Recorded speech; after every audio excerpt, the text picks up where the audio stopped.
Hujambo na karibu tena mtazamaji wa The World News katika kipindi hiki cha ulimwengu wa siasa. Mimi ni Adam Hussein. Mataifa mbalimbali ulimwenguni na mabara yote kumekuwa na umiliki wa silaha za nyuklia.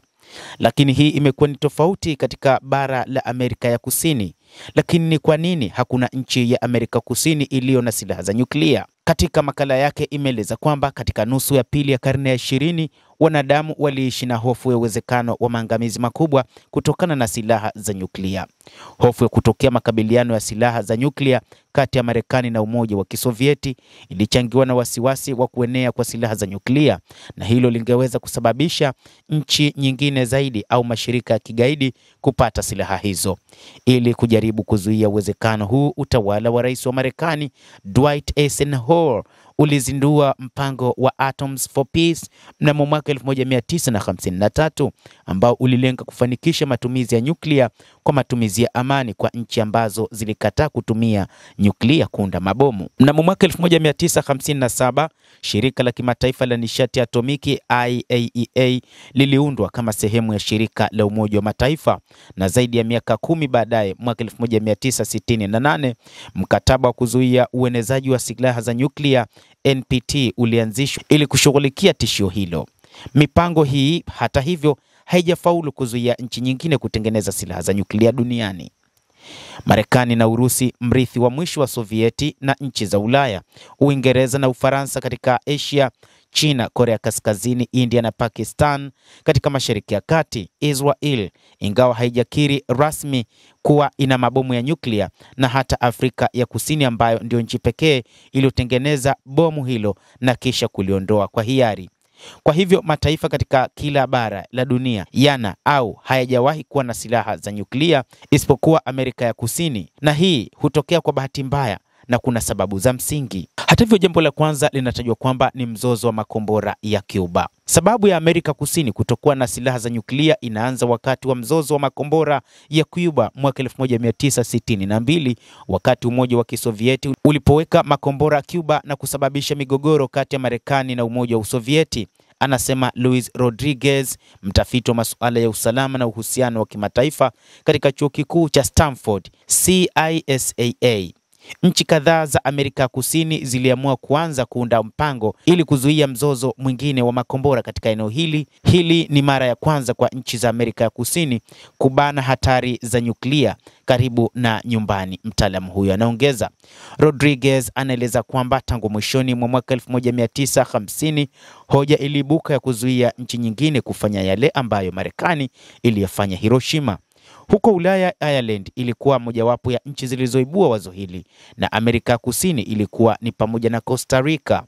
Mgogoro wa makombora ulitatuliwa kwa njia ya mazungumzo ya moja kwa moja kati ya Washington na Moscow, lakini nchi nyingi za Amerika Kusini ziliona kuundwa kwa eneo lisilo na silaha za nyuklia kama njia ya kuzuia mgogoro kama huo kutotokea katika siku zijazo. Kwa hivyo kanda hiyo ilianza mchakato wa mazungumzo ambayo ilifikia kilele mnamo Februari mwaka 1967 na kuundwa kwa mkataba Tlatelolco ambao ulikataza maendeleo, upatikanaji, majaribio na upelekaji wa silaha za nyuklia katika eneo zima la kusini na pamoja na Caribbean. Mkataba huu ulianza kutekelezwa mwaka 1969, lakini haukumaliza hatari za kueneza silaha za nyuklia katika eneo hilo, kwani mataifa mawili katika eneo hilo yalisita kukubali kikamilifu mkataba huo.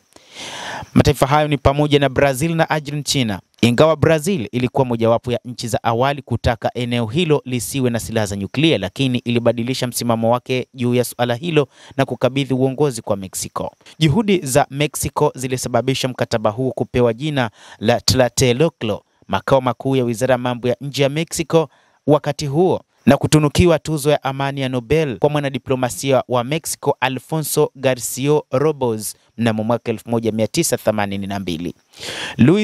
Luis Rodriguez anaeleza kwamba wakati huo iliaminika kwamba nishati ya nyuklia ingeweza kuwa chombo cha kuharakisha maendeleo ya nchi za Amerika Kusini, na vinu vya nyuklia vingeweza kutumika kuendesha migodi, mifereji na hata kwa miradi ya kuzalisha umeme pamoja na maji. Hilo ndilo lilopelekea nchi kama Brazil na Argentina kubuni baadhi ya program za teknolojia ya nyuklia kwa madhumuni ya kiraia au kijeshi ambazo zilisababisha mvutano fulani, hasa mashirika ya kimataifa. Lakini hakuna ushahidi kwamba serikali ya Argentina na Brazil zilikuwa na mipango ya kutengeneza silaha za nyuklia, ingawa kuna dalili kwamba kulikuwa na watu ndani ya serikali ambao waliunga mkono uwezekano huo. Lakini mwanzoni mwa mwaka 1990 nchi zote ziliweka kando haki yao ya kutumia nyuklia kwa miradi ya kiraia na kuamua kujiunga kikamilifu na mkataba Tlatelolco. Ziliungana na mkataba wa kuzuia uenezaji wa silaha. Hata hivyo, kuna sababu zingine. Miongoni mwa sababu zingine ambazo zinatajwa, mbali na athari za mzozo wa makombora ya Cuba, mambo mengine yaliyochangia nchi za Amerika Kusini kutokuwa na silaha za nyuklia ni pamoja na kile kilichotajwa na Ryan Musto, mkurugenzi wa jukwaa la utafiti katika taasisi ya Global Research ya chuo kikuu cha William and Mary, Virginia nchini Marekani, akisema eneo hilo halikuwa na aina ya ushindani mkali na migogoro kama iliyotokea katika sehemu nyingine za dunia.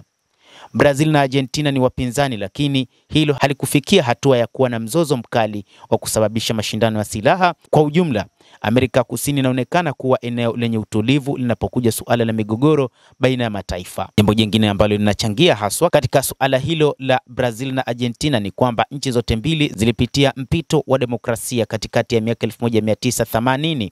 Gharama kubwa ya mpango wa silaha za nyuklia pia inaweza kuwa sababu nyingine.